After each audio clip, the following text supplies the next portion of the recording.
I think what the pandemic taught us, and when you think about these kinds of grassroots movements and what it means for people that get involved, it is the reinforcement of that sense of community that I think that in the past probably 2 decades, particularly with the rise of social media and in the massive proliferation of devices and mobility, that sense of community has become a bit fractured, right? You know, when you go outside, and it used to be years ago, you had your neighbors, you would meet up and you would do things, and there was much more of that constant personal interaction. Then as things become much more like mobile and people are attached to their phones, we lose that. Then guess what happens? Pandemic comes along and everyone kind of realizes, oh man, it's actually all about people again. And so now what do? You know, we started off as really, I would almost say, kind of a selfish need, in that, you know, Henry's wife is a pediatrician. I saw him post something on LinkedIn, and you know, my wife's a pediatrician, and it really just started off as this very emotional, personal quest. And I think, you know, when we were talking about branding, and you know, I think we started looping more people and say, you know, what should we be? I really got stuck on the word guerrilla, because it is very, I'm all about very grassroots, forget process. And in fact, it is the very process that's happening at the government level right now that is causing inefficiency. And I'm like, fuck that. We got to work around that.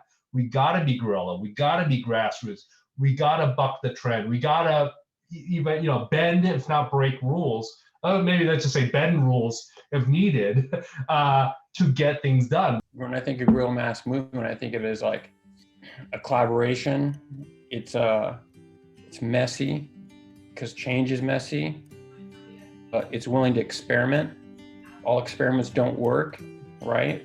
You know, but you learn from them and move on, right? And so, you know, I've come to really like it and kind of feel like, oh, look, when I participate in it, it doesn't mean that I know that a tiny home's gonna get built in 6 months, because it might not, because all of a sudden, you know, the state comes in, right? Or there's so many different things in dealing with the complexity. But I just kind of feel like, oh, being there and being part of this process, right? It is good. I mean, how much time do I have to invest in it as a participant? Not a tremendous amount, right? And it's not like, you know, Guerrilla Mask is saying, hey, Gabe, I need you to donate $50,000 to this or whatever it is.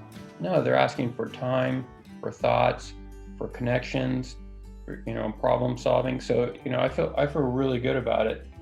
And I'm really comfortable with it not having this very specific type charter, you know, that it is going to open up.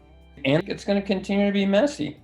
What you've done in the past year is you've gotten a bunch of professionals together, people who are a lot of creativity, and quite a few people with influence, to say, how can we give back to the community, right? This is much bigger than us, much bigger than masks at this point, which is why we're rebranding. And some of the things that have been done in the past year is just so inspiring. What you've seen here is you've seen so many people who just want to jump in and help. And because, you know, a lot of us are just sitting at home going, how can I help? Really, you know, other than just throwing money at something. The VC model is actually where I was going to say it is. We're going that way, because it's not about the VC model in so much of money, but it's VC model in resources and time, and just, you know, and putting a focus or spotlight on those issues. And that was something that's you've done. So as part of GMMC's thing, we started with, you know, PPE, went to affordable housing, going to the farm, you know, there's like a bunch of steps, because we're trying to raise not only awareness, but at the same time, we're seeing obstacles that we think that there's a lot of red tape or / you know, fluff in it that needs to be taken out and just streamlined. And it's the minds of the people who are dedicated to make the world a better place to really have an impact. I always look at things in terms of business terms, and I see the pivoting and the evolution of the GMM as basically the same thing. We've fulfilled a need and a role at the time times have changed and we're pivoting, right? And it's what other areas can we really kind of have positive impact on? And so from my perspective, it's really just we're going through that process, which is never ongoing process. But the reality of it is, the PPE issue has kind of subsided. We've gotten that normalized now. So it's now a question of, okay, now what? We have all these great people. We have very well-intended people. What else can we do? What other areas can we contribute as a community? And so that to me is where the evolution is going. And it's, whether it be homelessness or affordable housing or youth programs or anything, it's just all about building bridges in that community. And that I think is the most fun part of it. It'll continue to evolve and grow, expand. It's just like a business. Yeah. From the moment that I got involved, there's a quote that I read last year, actually. Quotes from Do Zantamata. She's a writer and philosopher. And her quote is, "It's only in our darkest hours that we may discover the true strength of the brilliant light within ourselves that can never, ever be dimmed." And from the moment I got involved with GMMC, what I saw was a mobilization of resources and people to help in our darkest hour when this pandemic really hit us and we were really struggling as a society. So, at the core of it, that's the feeling that I received and I have for GMMC. And I just think that the things that the organization can continue to do are amazing. And the fact that, we all came together in that dark hour was amazing. Been great to see the birth, if you will, of GMM right at the beginning, looking at pulling a group of creative people together to address a very specific gap and need that we saw at the beginning of the pandemic, and having real success and real impact both locally and globally, as I've just learned.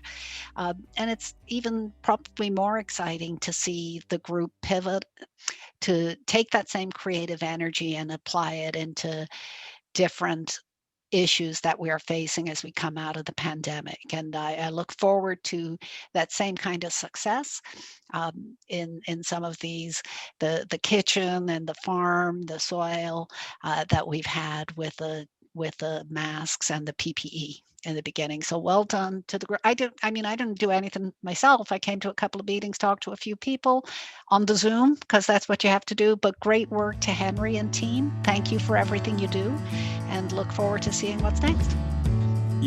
I'll tell you, one of the things that, just kind of brought the message home for me, just the feeling of being a part of something great is, I was at home and I was telling my daughter about GMMC, what we were doing. And my daughter just looked at me and said, "Dad, you're kind of cool." I had no idea. I'm like, okay, that's all the acknowledgement I need. My daughter thinks I'm cool.